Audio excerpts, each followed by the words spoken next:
아주 잘 들었습니다. 네, 이번에는 불공정, 부조리, 부정 조작 선거를 정말 못 참고 펜을 책상에 꽂아놓고 나왔다고 합니다.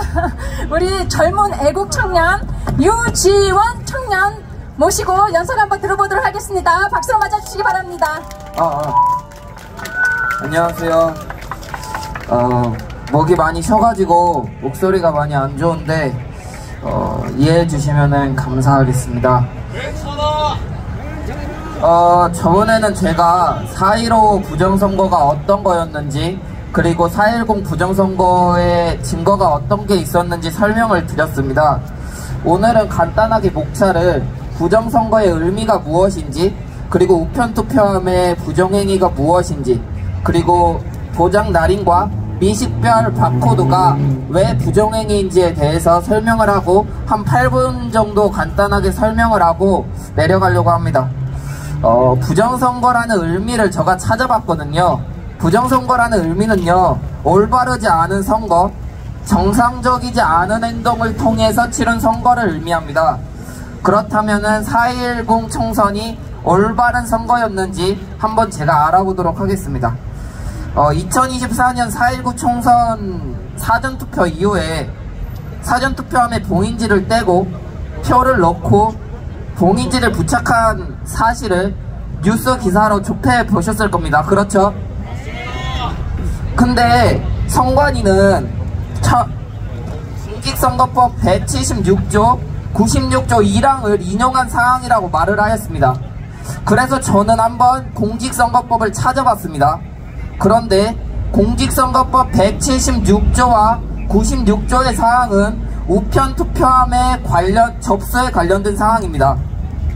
그리고 봉인지를 해제하거나 봉인지를 뜯고 표를 넣은 다음에 봉인지에 표를 넣으라고 부착하라고 명시된 사항이 하나도 없습니다. 오히려 봉인에 대한 명시사항만 있습니다. 근데 이렇게 나올 수밖에 없는 이유가 우편투표함의 접수에 관한 내용인데 어떻게 우편투표함 봉인지와 우편투표함에 대한 관한 내용이 있을 수 있지 않겠습니까? 법에 없는 행위를 하였고 법에 나와있지 않은 행동을 하였다면 부정행위 아니겠습니까? 맞습니다. 그리고 오늘은 도장 날인과 미식별 바코드가 왜 부정행위인지에 대해서 공직선거법에 의거해서 말씀을 드리려고 합니다. 도장 날인은 공직선거법 84조 3항에서는 사전투표 관리관이 투표용지에 자신의 도장을 찍는 경우에 도장의 날인은 인쇄 날인으로 가름할 수 있다고 나와 있습니다. 그러니까 선관위는 인쇄 날인을 가름할 수 있다는 문장만 인용하여 인쇄 날인을 하였습니다. 그러면 선관위가 말한 대로 인쇄 날인으로 가름을 하기 위해서는 어떻게 해야 되는지 알아보겠습니다. 일단 공직선거법에 나오는 경우라는 뜻은요, 놓여있는 조건을 의미합니다. 그러니까 이는 인쇄 날인을 하기 위해서는 조건이 붙어있다는 뜻입니다. 그리고 자신의 도장을 찍는 이라는 뜻은 관리관 개인이 소유하거나 투표용지에 사용하는 도장을 눌러서 도장의 형상을 남기는 행위에 그런 놓여있는 조건을 충족할 시 도장의 날인은 인쇄 날인으로 대체할 수 있다는 뜻입니다. 그러니까 도장 날인을 하기 위해서 필요한 놓여있는 조건부는요, 사전투표 관리관이 투표 용지에 도장에 관여를 해야 되고요, 개인 소유의 도장이나 투표용지에 사용하는 도장으로 도장의 형상을 남기는 행위를 해야 됩니다. 이 두 가지의 모든 조건, 그러니까 하나만 해서는 안 되고요, 두 가지의 조건을 모두 충족했을 때 그 다음에 주절인 도장의 날인을 인쇄 날인으로 가름을 할 수 있는 겁니다. 하지만 말이죠, 2024년 4.19 총선은 선관위 3자가 공직선거법 84조 3항 조건부를 미충족하고 모든 사전투표 용지를 인쇄하였습니다. 맞습니다. 이는 공직선거법에 위배할 뿐만 아니라 법에 없는 3자 도장 관여 등으로 부정행위입니다. 맞습니다. 2020년도 부정선거였죠.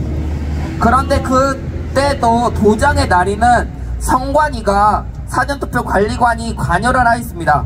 그런데 이번에는 관여도 하지 않고 찍는 행위도 없었습니다. 아니, 오히려 도장에서 부정행위가 나오고 도장에서 문제가 생기면 오히려 그걸 해결하지 않습니까? 맞습니다. 근데 오히려 역행해가지고 공직선거법을 역행해서 오히려 아예 관리관이 도정에 관여를 하지 않는다는 게 어떻게 부정행위가 안 될 수 있겠습니까? 부정행위입니다. 그리고 마지막은 미식별 바코드입니다.